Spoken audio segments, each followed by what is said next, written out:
Hello everyone, मैं आज explain करने वाली हूँ लव नेक्स्ट डोर का एपिसोड 5 पार्ट 1। एपिसोड 5 की शुरुआत एपिसोड 4 की एंडिंग से होती है, जहाँ स्यूंग रियू से मिलने यूएस आया था। रियू वुमेन्स डॉम में रहती थी और उसे भी वहीं बुलाती है, पर स्यूंग मना कर देता है। कहता है तुम पागल हो गई हो, मैं वुमेन्स डॉम कैसे आ सकता हूँ। तो रियू कहती है मेरे सारे फ्रेंड्स अपने बॉयफ्रेंड्स को लेके आते हैं और कोई प्रॉब्लम भी नहीं होती। वैसे अभी सारे फ्रेंड्स बाहर हैं, तो तुम आ जाओ, आज की ट्रीट मेरी तरफ से। रियू रात भर पीती है और नशे के कारण स्यूंग के कंधे पर ही सो जाती है। नेक्स्ट मॉर्निंग स्यूंग उठकर रियू पे ब्लैंकेट डाल रियू के बाजू में ही बैठ जाता है। असलियत में स्यूंग यूएस रियू को अपने दिल की बात बताने आया था। ये सोचता ही है, तभी रियू के फोन में नोटिफिकेशन आता है। ब्रायन रियू को उनके डेट के बारे में याद दिलाने के लिए मैसेज करता है। ये स्यूंग देख लेता है और उसका दिल टूट जाता है। तभी रियू भी उठ जाती है। स्यूंग उसे किसी के मैसेज आने के बारे में बताता है, तो रियू फोन चेक कर मुस्कुराने लगती है और कहती है ब्रायन मेरा बॉयफ्रेंड है और आज हम डेट पे जाने वाले हैं। Back to present. स्यूंग और रियू ऑफिस आते हैं गुड न्यूज को सेलिब्रेट करने के लिए। अंधेरे होने के कारण रियू गिरने वाली रहती है, पर स्यूंग उसे पकड़ लेता है। स्यूंग कहता है तुम बेकार में ही इतना सामान ले आई, हम बाहर ही खा लेते। तो रियू कहती है गुड न्यूज के टाइम पर खुद से खाना बनाकर खाना चाहिए। स्यूंग हेल्प भी ऑफर करता है, पर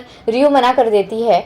तो स्यूंग लैपटॉप पर अपना काम करने लगता है। रियू को इतनी मेहनत करते देख स्यूंग उसे मुस्कुराते हुए देखने लगता है। खाना रेडी हो जाता है। खाने में हरी भरी सब्जियों को देख स्यूंग का मूड खराब हो जाता है, पर जैसे ही वो टेस्ट करता है उसे वो बहुत टेस्टी लगता है। पर रियू को परेशान करने के लिए कहता है ठीक ही बना है, शायद मुझे बहुत भूख लगी थी इसीलिए मुझे अच्छा लग रहा है। रियू बड़े प्यार से कहती है सच बोलो ना, तुम्हें कैसा लग रहा है। रियू को इतने प्यार से देखते देख स्यूंग की बोली बंद हो जाती है। तभी मोम भी आकर उन्हें ज्वाइन करती है। तो स्यूंग ड्रिंक्स का बहाना बनाकर बाहर आ जाता है और कहता है रियू मुझे इतने प्यार से क्यों देख रही थी, हमेशा तो वो मुझे बड़े गुस्से में देखती है और आज इसे क्या हुआ। दूसरी तरफ मोम को उसकी मॉम का कॉल आता है, पर उसे इग्नोर कर देती है। तो रियू पूछती है तू कॉल इग्नोर क्यों कर रही है। तो मोम कहती है क्योंकि मुझे पता है वो क्या कहेंगी। वो चाहती है कि मैं ब्लाइंड डेट पे जाऊँ, जल्दी शादी कर लूँ। तुम्हें तो पता है ना, मेरे डैड के गुजरने के बाद मेरी दादी पागल हो गई थी और मेरे डैड के मरने का कारण मेरी मॉम को समझती थी, इसीलिए हम यहाँ शिफ्ट हो गए। वैसे मुझे तुम्हें वेडिंग ड्रेस में देखना था। तो रियू कहती है तुम मुझे अब भी देख सकती हो, और अपने वेडिंग ड्रेस में किए फोटोशूट उसे दिखाने लगती है।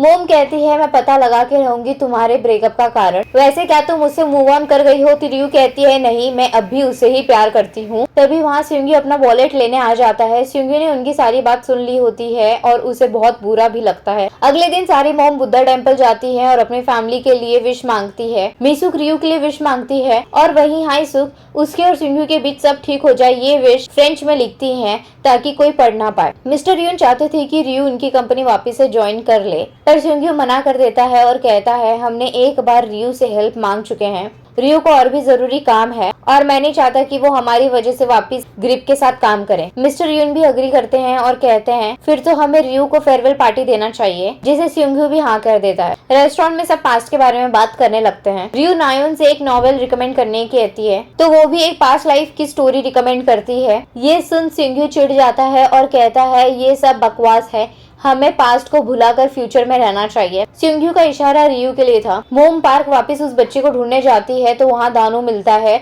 जो 4 पत्तों वाला लीफ क्लोवर ढूंढ रहा रहता है। तो मोम भी उसे ज्वाइन कर लेती है। मोम को वो 4 पत्तों वाला क्लोवर मिल जाता है, तो दानू उसे लेकर बहुत खुश हो जाता है। मोम पूछती है क्या तुम्हें ये किसी लड़की को देना है। दानू हाँ कहता है और चला जाता है। रियू वापिस ऑफिस आ जाती है और पूछती है क्या तुझे सच में मेरी जरूरत नहीं है, अगर तू मेरा सोच रहा है तो इट्स ओके, मैं तेरी हेल्प करने के लिए टाइम निकालूंगी। तो स्यूंग कहता है क्या तू पागल हो गई है, तूने कहा था ना तुझे अपना ड्रीम ढूंढना है, पर सिर्फ तू टाइम पास कर रही है, मैं अपना काम कर सकता हूँ। रियू कहती है मैं तो सिर्फ तेरी हेल्प करना चाहती थी। तो स्यूंग कहता है उसकी जरूरत नहीं है। रियू कहती है रही बात ड्रीम की तो मैं डेली कोशिश कर रही हूँ। स्यूंग कहता है अच्छा तो कोशिश नहीं करके दिखा। ये सुन रियू कहती है क्या तू किसी बात से नाराज है या ग्रज है या ग्रिप की नई बिल्डिंग का प्रोजेक्ट क्रेज के कारण ना मिलने की वजह से गुस्सा है। स्यूंग कुछ कहने ही वाला रहता है, तभी एक लड़की उसे बैक हक कर लेती है। स्यूंग और रियू दोनों ही ये देख शॉक हो जाते हैं। वो स्यूंग की एक्स गर्लफ्रेंड तेही रहती है। मिस्टर यून उसे बहुत सुनाने लगते हैं। तुम्हें यहाँ आने से पहले शर्म नहीं आई? तुमने सिंगू को किसी और लड़के के लिए छोड़ दिया था। तो तेही कहती है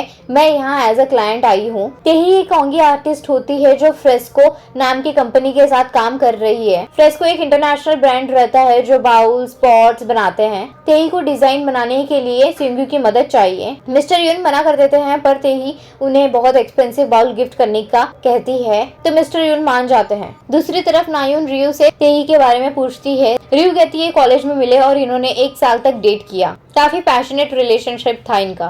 तभी एक फ्लैशबैक दिखाया जाता है। रियू एक बार यूएस से कोरिया वैकेशन मनाने के लिए आई थी। उसने स्यूंग और तेही को कार में किस करते हुए देख लिया था और ये देख वहाँ से भाग गई थी। ये सब रियू बता ही रही होती है तभी स्यूंग और तेही आ जाते हैं। तेही पूछती है क्या तुम्हें सच में लगता था हमारा रिलेशनशिप पैशनेट था?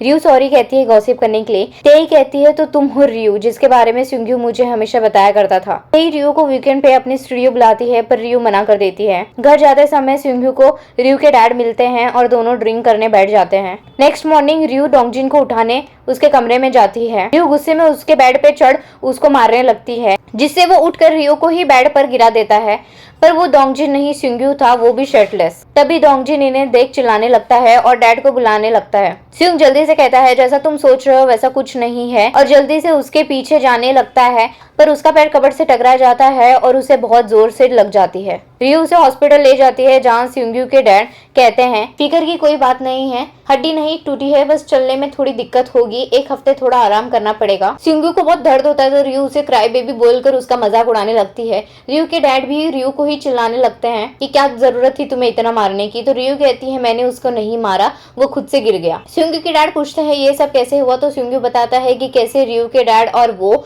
फुल नशे में थे और घर जाकर भी बहुत पिया और डोंगजिन के कमरे में सो गया। तो सिंग के डैड कहते हैं कि रियू के डैड के साथ कभी ना पिए और दूर रहे। रियू के डैड बस से घर चले जाते हैं। सिंग कार चला नहीं सकता था तो रियू उसे तेही के स्टूडियो ले जाती है। मोम और दानो वापिस से कन्वीनियंस स्टोर में मिलते हैं। मोम हाय बोलकर अंदर जाने ही लगती है तभी दानो उसे रोक कर ड्रिंक और लॉलीपॉप देता है और लीफ क्लोवर ढूंढने के लिए थैंक यू कहता है। तभी मोम पूछती है क्या उस लड़की को पसंद आया तो दानो कहता है नहीं, मैंने उसे बताया कि मैंने बहुत ढूंढा पर मुझे नहीं मिला, मेरी हेल्प एक लड़की ने की, उसने ढूंढ के दिया। मोम कहती है ये बताने की क्या जरूरत थी तो दानो कहता है मैं झूठ नहीं बोलता और वहां से चला जाता है। मोम कहती है ये कितना बेवकूफ है, ये जरा सा भी लड़कियों को नहीं समझता।